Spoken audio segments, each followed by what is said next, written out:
Episode की start में लियंग बोलता है कि सच कभी न कभी सामने आ ही जाता है। पहले भी जब बिग ब्रो गायब हुए थे तब इसने मुझे ग्रुप का कैप्टन बनने के लिए इनकरेज किया था।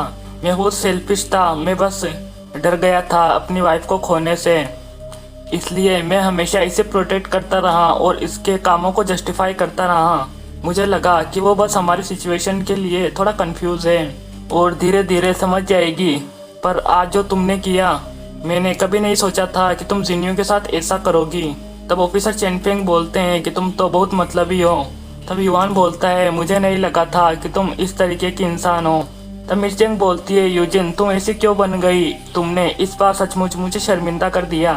तब यूजिन बोलती है नहीं ऐसी कोई बात नहीं है, मेरी बात तो सुनो, मैं एक्सप्लेन कर सकती हूँ। तब जिंगवेन बोलता है दुखी मत हो लियंग, अच्छा हुआ कि इस औरत का चेहरा जल्दी तुम्हारे सामने आ गया। आज मेरी बहन का बर्थडे है इसलिए मैं किसी को मारना नहीं चाहता, पर मैं तुम्हारे चेहरे पर एक स्कार जरूर छोड़ूंगा जिससे तुम्हें याद आता रहे कि तुमने क्या किया था। और ये कहकर जिंगवेन यूजिन की तरफ एक चाकू फेंकता है। वो चाकू यूजिन को हिट करने ही वाला होता है, लेकिन लियंग उसे बीच में कूदकर बचा लेता है। तब यूजिन बोलती है लियंग तुम अभी भी मुझे प्रोटेक्ट कर रहे हो। तब लियंग बोलता है नहीं ऐसी कोई बात नहीं है, ये सब बहुत जल्द हुआ इसलिए मैं कुछ समझ नहीं पाया और मैंने तुम्हें बचा लिया। तब जिन्यू बोलती है जिंगवेन तियानियल को डिसाइड करने दो कि इसका क्या करना है। तब जिंगवेन बोलता है जैसे तुम्हारी इच्छा। तब तियानियल बोलता है कि तुम बिंग्यान की बेस्ट फ्रेंड हो और लियंग की वाइफ हो, इसलिए मैं तुम्हें मार नहीं सकता, पर एक ग्रुप के लिए सबसे इम्पोर्टेंट चीज़ होती है उसकी यूनिटी, इसलिए हम तुम्हें अब और इस ग्रुप में बर्दाश्त नहीं कर सकते, इसलिए निकल जाओ यहाँ से। तब यूजिंग बोलती है कैप्टन मुझे पता है कि मैं वो गलत थी, प्लीज़ मुझे यहाँ से मत निकालो, मुझे कोई और सज़ा दे दो, मैं इस बेस में अकेले कैसे रहूँगी। लियंग तुम्हारी वाइफ को यहाँ से निकाला जा रहा है, प्लीज़ कुछ तो बोलो। अब लियंग बोलता है अब तुम मेरी वाइफ नहीं रही, अब से मैं तुम्हें डिवोर्स देता हूँ यूजिन, हमारा रिश्ता आज से खत्म होता है। और तब यूजिन देखती है कि कोई भी उसके सपोर्ट में नहीं खड़ा होता। तब वो चिल्लाते हुए बोलती है अच्छा ठीक है तुम लोग बहुत निर्दयी हो, मैं यहाँ से जा रही हूँ, मेरा नाम यूजिन है और मैं अपने खुद के दम पर जी सकती हूँ। और ये कहकर वो वहाँ से चली जाती है। तब हमें थोड़ी देर बाद का सीन दिखाया जाता है जहाँ पर गाड़ियों में सामान रखा जा रहा होता है। तब मिशिंग बोलती है तियानियल अपना ख्याल रखना और सुरक्षित वापस घर आना। तब तियानियल बोलता है तुम लोग भी अपना ध्यान रखना जब तक मैं घर पर नहीं आ जाता। तब जिंगवेन बोलता है चिंता मत करो कैप्टन, मैं अपनी बहन का ख्याल रख लूँगा, और मिस बिंग्यान अगर आपको किसी भी चीज़ की ज़रूरत हो तो आप मुझे पूछ सकती हो। तब तियानियल बोलता है ऑफिसर चेनफेंग भी यहीं पर हैं, अगर उसे कुछ चाहिए होगा तो वो उन्हें बोल देगी। तब लियंग और ऑफिसर चेनफेंग को दिखाया जाता है। तब ऑफिसर चेनफेंग बोलते हैं कि इसमें तुम्हारी गलती नहीं है, इसलिए इस बात को दिल पर मत लो, तुम हमारे ग्रुप के वाइस कैप्टन हो, थोड़ी हिम्मत रखो। तब लियंग बोलता है कि मेरा मजाक मत उड़ाओ वाइस कैप्टन, मेरे लिए बस एक जोक है, वो यूजिन थी जिसने मुझे वाइस कैप्टन बनने के लिए पुश किया था, वरना मैं तो टीम का मेंबर बनने के लायक भी नहीं। तुम एक पुलिस ऑफिसर हो इसलिए मुझसे ज़्यादा वाइस कैप्टन के लिए तुम सूटेबल हो। इस वक्त केवल बिग ब्रो की मदद करना और उनके साथ मिलकर ज़ॉम्बियों का खात्मा करना ही मुझे सुकून दे सकता है। और ये कहकर लियंग वहाँ से चला जाता है। तब युवान वहाँ आकर बोलता है उसे बाहर जाकर अपना माइंड क्लियर करने दो, इस वक्त उसके लिए सबसे ज़्यादा इम्पोर्टेंट चीज़ है अपना कॉन्फिडेंस वापस गेन करना।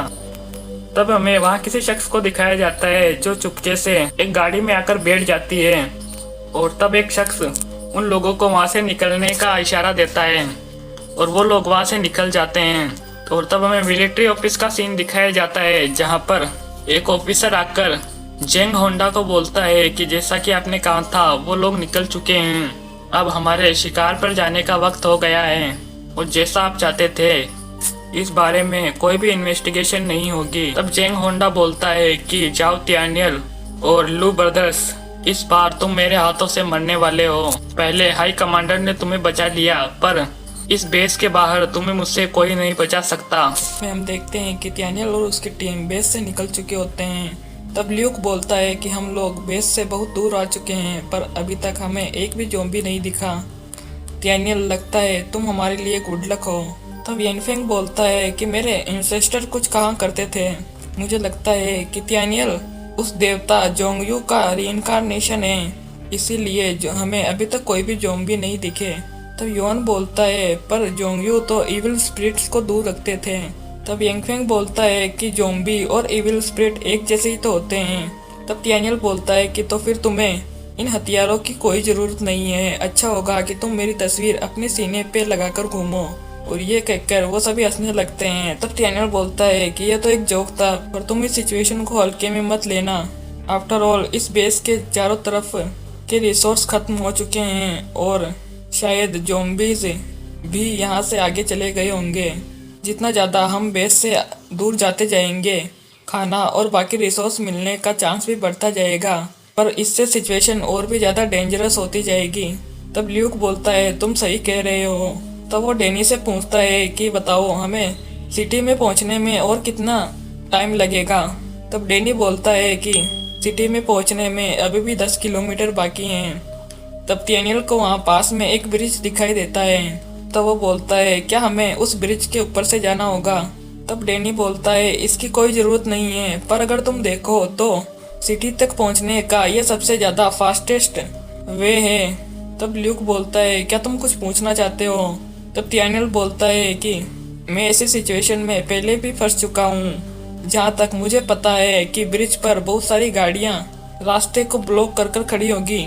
इतना ही नहीं, इस ब्रिज का कॉम्प्लिकेटेड मॉडल और इस ब्रिज की पतली सड़कें हमारे लिए रास्ता और भी ज़्यादा डिफ़िकल्ट कर देगी, और अगर हमें ज़ॉम्बीज मिल गए तब तो फिर कहना ही क्या। तब ल्यूक बोलता है कि पर अगर हम इस कच्चे रास्ते से गए तो हमें 2 घंटे और लग जाएंगे सिटी तक पहुंचने में। तब डैनी बोलता है कि अंधेरा होने वाला है और अगर हम रात से पहले सिटी में नहीं पहुंचे तो ये बहुत खतरनाक होगा। तब ल्यूक बोलता है तुम सही कह रहे हो। तब तियानियल सुनने की कोशिश करता है पर उसे कुछ सुनाई नहीं देता। तब तियानियल बोलता है कि डैम इट, सुनने के लिए ये बहुत ज़्यादा दूरी है और ऐसा हो ही नहीं सकता कि ज़ॉम्बीज का झुंड इतना शांत हो। तब ल्यूक बोलता है अच्छा ठीक है, सबसे पहले हम एक कार को ब्रिज पर भेजेंगे ताकि वो वहाँ की सिचुएशन का जायजा ले सके, और अगर कुछ भी हो तो हमें रिपोर्ट करना, हम इमीडिएटली सपोर्ट प्रोवाइड करेंगे। तब तियानियल कहता है कि सही कहा, हम बस यही कर सकते हैं। युआन क्या तुम। तब युआन बोलता है समझ गया। तभी लियंग बोलता है ब्रदर बिग ब्रो इस बार मुझे जाने दो, युआन की फायरिंग एबिलिटी अच्छी है, इसे बाद में सपोर्ट प्रोवाइड करने के लिए रखो। जिस पर तियानियल हामी भर देता है और तब लियंग अपनी कार लेकर ब्रिज के लिए निकल जाता है। तब तियानियल बोलता है लियंग वहाँ की सिचुएशन कैसी है।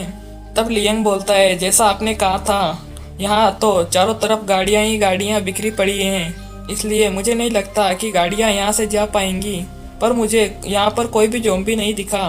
तब तियानियल कहता है अच्छा ठीक है, अब तुम वापस आ जाओ। और तब लियंग वहाँ से वापस आने लगता है, लेकिन तभी लियंग की गाड़ी को एक जोरदार धक्का लगता है और तब हम देखते हैं कि उस गाड़ी का शीशा तोड़कर एक लिकर मॉन्स्टर गाड़ी के अंदर आने वाला होता है, और तब वो अंदर आकर लियंग पर हमला करता है, पर लियंग उसके हमले से बच जाता है।